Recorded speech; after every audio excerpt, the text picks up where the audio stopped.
今回の動画は王国崩壊を追った3部作のラストとなります。これまでダダドゥ教が裏切られ、ブラシスタがシリンジョンに消されそうになり、王国は転覆し、シリンジョンの支配へとつながっていった。そんな流れを考察してきました。この最終回では、そのシリンジョンと唯一残された王国メンバーであるトードスターについて、さらに深掘りして考察していきます。今回の内容が少しでも参考になったら、ぜひチャンネル登録と高評価をよろしくお願いします。再利用、王国のメンバーは、もともと地下に放棄された実験体たちで構成されていました。では、なぜ彼らは捨てられたのでしょうか。シリンジョンとバンバンの会話には、次の一文があります。信じてくれ、ウスマン。再利用は絶対に必要だ。あいつが消えた瞬間に、施設にとっての価値はなくなったんだ。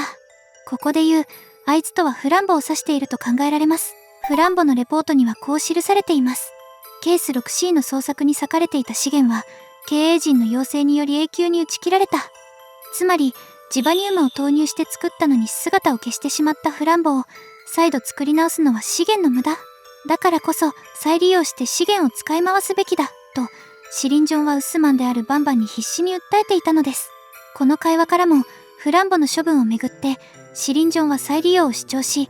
バンバンはそれに反対していたと解釈することができます。再利用という概念、再利用という言葉自体はバンバンゼロでバンバンが直面した出来事として描かれ、用語として明確に登場したのはバンバンセブンが初めてです。その意味は、失敗した実験体を別の実験体へと作り変えること。なぜそんなことをするのか。それは、ジバニウムが非常に貴重だからです。これはバンバン2から様々な資料で示されている通り、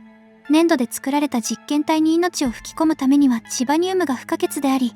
その資源を無駄にしないための方法が再利用でした。実際、ダダドゥ教が封印された取引記録にもこうあります。経営陣の要請に従い、参加しているすべてのケース及び新たに形成されたサブケースを完全に抹消することは最後の手段として留保している。その選択は財政的に破滅的な打撃となるためである。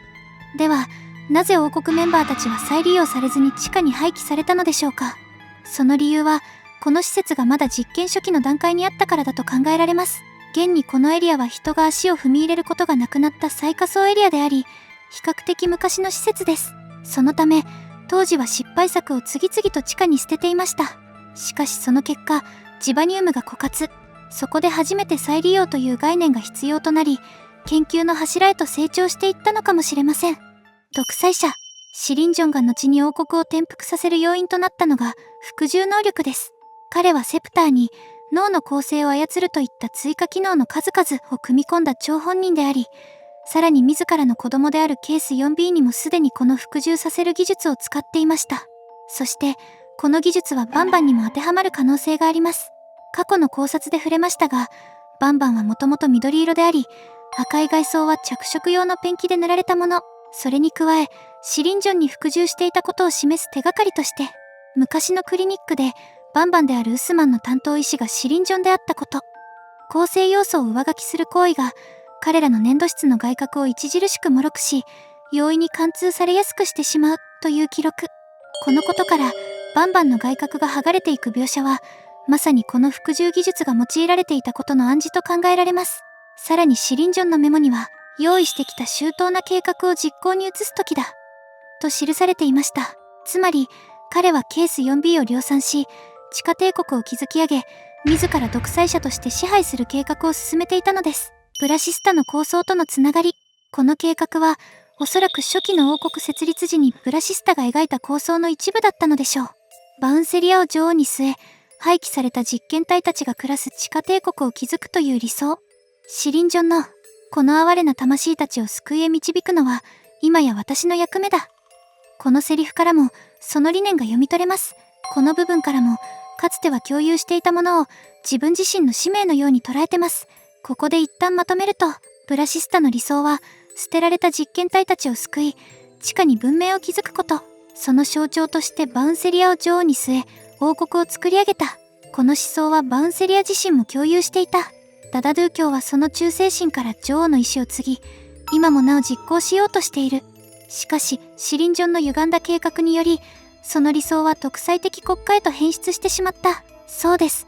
彼は本当に狂ってしまったのです。トードスター、王国が崩壊した後、トードスターはシティンジョンで腐りきった生活を送っていました。しかし、かつての友であったビターギグルを自らの手で殺めてしまったことをきっかけに、シリンジョンの回収部隊へと自ら志願。やがて主人公と敵対する存在となります。彼のメモにはこう記されています。これからはもう油断しないし、騙されることもない。これからは私以外に権威は存在しない。ここにはすでに王国メンバーという肩書きはなく、むしろ自分自身が次の独裁者になることを示唆しています。もしシリンジョンがいなくなった後にルールが変わり、新たな支配権がトードスターへ移ったとすれば、彼は再び深淵で主人公の前に立ちはだかる敵となる可能性があるのです。ケース Q は市民とみなす人物の命令にのみ従う。なぜ彼がヨーロッパヒキガエルなのか。それはヨーロッパに位置するルーマニアの市民を守るという免罪符を掲げて主人公と対峙する暗示であり、さらに食べ損ねたカタツムリやナメクジすら支配下に収めようとしているからではないでしょうか。なぜなら彼は今野生を取り戻しつつあるからです。赤い目への変化は友達を連れてくる日に野生に目覚めた実験体たちと同じように凶暴化していく前兆にも見えます。つまりトードスターはかつての忠実な王国の一員からやがて新たな支配者となる可能性を秘めた存在へと変貌しつつあるのかもしれません。王国崩壊まとめ。今回の3部作では王国崩壊の経緯について考察してきました。もともと王国は象徴としてブラシスタによって計画されたものでした。バウンセリアや王国のメンバーたちはその思想を共有していましたが、最終的には人間の都合や仲間同士の裏切りによって王国は崩壊してしまったのです。以上で3部作王国崩壊考察まとめは完結となります。最後までご視聴いただき本当にありがとうございました。